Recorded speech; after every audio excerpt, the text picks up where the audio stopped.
আসসালামু আলাইকুম বন্ধুরা। আমি আজকে আসছি বগুড়া জেলার শিবগঞ্জ থানার বিহার ইউনিয়নের এই বিহার মন্দিরটিতে।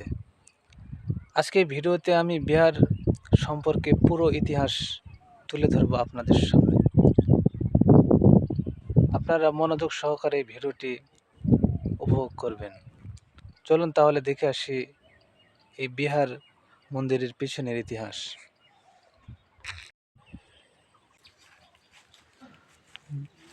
বগুড়ার শিবগঞ্জে অবস্থিত ভাসুবিহার হলো একটি প্রাচীন বৌদ্ধ প্রত্নস্থল, যা মহাস্থানগড় থেকে প্রায় 6 কিলোমিটার পশ্চিমে অবস্থিত।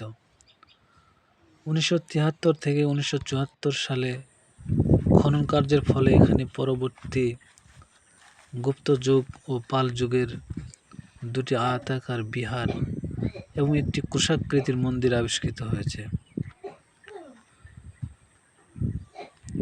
বগুড়া জেলার শিবগঞ্জ উপজেলা অবস্থিত, যা স্থানীয়ভাবে নরপতির ধাপ নামে পরিচিত। খননকালে পোড়ামাটির ইটের তৈরি দুটি বৌদ্ধ বিহার এবং একটি কেন্দ্রীয় মন্দির পাওয়া গেছে। এটি একটি বিশাল আয়তাকার কাঠামো, যার চারপাশ জুড়ে 26টি ভিক্ষু কক্ষ রয়েছে। এটি 49 মিটার থেকে 46 মিটার আকারের এবং এটিতেও ভিক্ষুদের জন্য কক্ষের ব্যবস্থা ছিল। একটি প্রায় ক্রুশাকৃতির বা আধা ক্রুশাকৃতির মন্দির আবিষ্কৃত হয়েছে। প্রত্নতাত্ত্বিক নিদর্শনগুলো নির্দেশ করে যে এটি সম্ভবত 8ম শতকে নির্মিত। এটি বাংলার প্রাচীন বৌদ্ধ সভ্যতার এক গুরুত্বপূর্ণ নিদর্শন, যা মহাস্থানগড়ের নিকটবর্তী।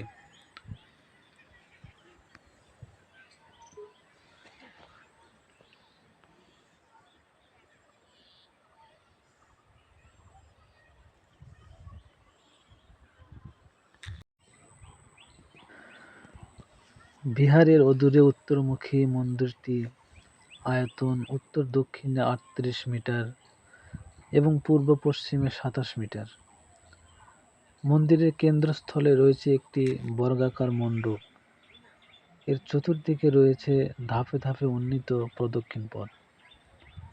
উৎখননে প্রাপ্ত প্রায় 800 প্রত্নবস্তুর মধ্যে ব্রোঞ্জের ক্ষুদ্রাকৃতির মূর্তি, পোড়ামাটির ফলক এবং পোড়ামাটির শিল খুবই গুরুত্বপূর্ণ। এছাড়া সংগৃহীত হয়েছে মূল্যবান পাথরের গুটিকা, লোহার পেরেক, মাটির গুটিকা, নকশাকৃত ইট, মাটির প্রদীপ ও অন্যান্য দৈনন্দিন ব্যবহার্য দ্রব্যাদি এবং প্রচুর মৃৎপাত্রের টুকরা। এ সমস্ত বিভিন্ন ধনী প্রত্নবস্তু থেকে ভাসুবিহারের শেষ যুগের শিল্পকর্ম ও দৈনন্দিন জীবনযাত্রার পরিচয় পাওয়া যায়।